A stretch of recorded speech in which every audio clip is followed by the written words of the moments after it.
चलो देखो एक्सरसाइज 5.2 सवाल नंबर तीसरा बोल रहा है कि दी गई आकृति में पी क्यू के समानांतर है। ठीक है, पी क्यू के समानांतर है। ये पी है और ये क्यू है, ये दोनों आपस में समानांतर है और इसे एक तिर्यक रेखा काटी है।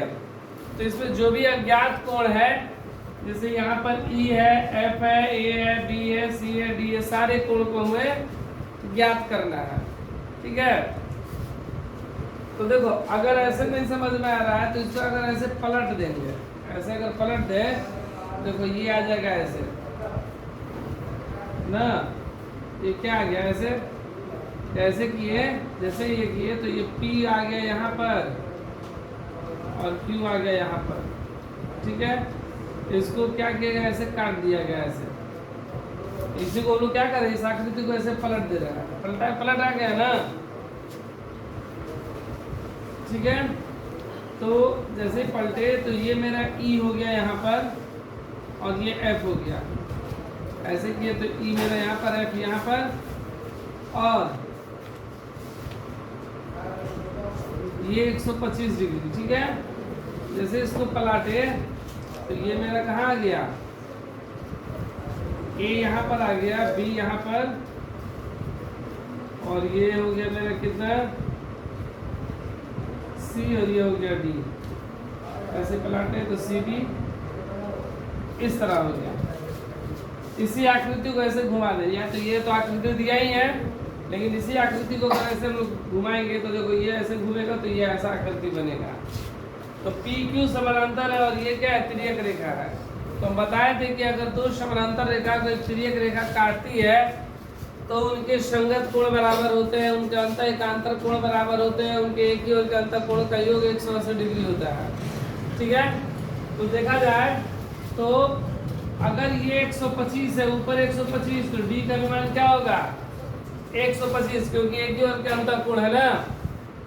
तो कोण डी बराबर हो जाएगा 125 डिग्री। कैसे, संगत कोण से। क्या है, संगत कोण। ठीक है ना, ये 125 तो ये भी 125 क्या चीज है, संगत कोण से। मेरा एक डी का मान आ गया, चलो डी का आ गया ना। देखो जो एफ का मान होगा वही सी का होगा और जो ई का मान होगा वही ए का मान होगा ना। और जो डी का मान है वही बी का भी मान है। डी और बी ये यहाँ से देखा है तो शीर्ष विमुख कोण है, ऐसे देख लिया जाए तो बाह्य एकांतर कोण है। तो बी का भी मान कितना होगा 125 डिग्री। क्या चीज है, बाह्य एकांतर कोण। कोण बी बराबर भी क्या हो गया 125 डिग्री। यहाँ पे क्यों, क्योंकि ये क्या है, बाह्य एकांतर कोण है, बाह्य एकांतर कोण। हमको दो का पता चल गया, या इसको शीर्षाभिमुख कोण भी लिख सकते हैं। ठीक है ना। उसके बाद अब देखो एक सरल रेखा पर बने कोणों का योग 180 डिग्री होता है। अगर ये 125 तो ये ई दोनों को जोड़ देंगे तो कितना हो जाएगा 180 डिग्री। लिखेंगे 125 डिग्री या प्लस ई बराबर 180 डिग्री। कारण रैखिक युग्म अभिगृहित से, रैखिक युग्म अभिगृहित, या ऐसा लिख सकते हैं कि एक सरल रेखा पर बने कोणों का योग 180 डिग्री होता है। दोनों को जोड़ने पर 180 होगा। तो यहाँ पर देखो ई का मान कितना हो गया 180 प्लस का 125 उधर जाएगा तो माइनस का 125 डिग्री। तो ई बराबर 10 में से 5 गया 5 और यहाँ पे 7 में से 2 गया 5, 55 डिग्री। कितना आ गया 55 डिग्री। ई का मान मेरा 55 आ गया। तो जो ई का मान होगा वही ए का मान होगा, संगत कोण से होगा ना। तो कोण ए बराबर भी क्या होगा, कोण ई बराबर 55 डिग्री। कैसे, संगत कोण से, संगत कोण। तो देखो मेरा क्या चीज का मान आ गया, ई का मान आ गया, ए का मान आ गया। ठीक है,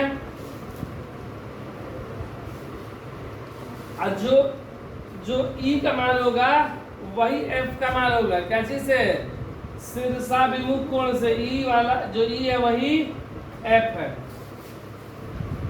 कोण ई बराबर कोण एफ, ई और एफ आपस में बराबर, और नहीं तो ए के बराबर भी है, हम क्या लिख सकते हैं एफ, ए के बराबर ही एफ लिख दो।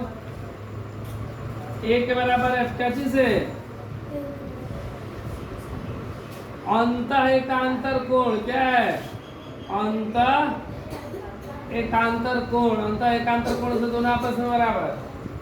तो मेरा इसका भी मान आ गया। अब हमको क्या चीज का मान चाहिए, सी का, क्या है, और सी और एफ क्या है आपस में बराबर है, क्या चीज से, संगत कोण से।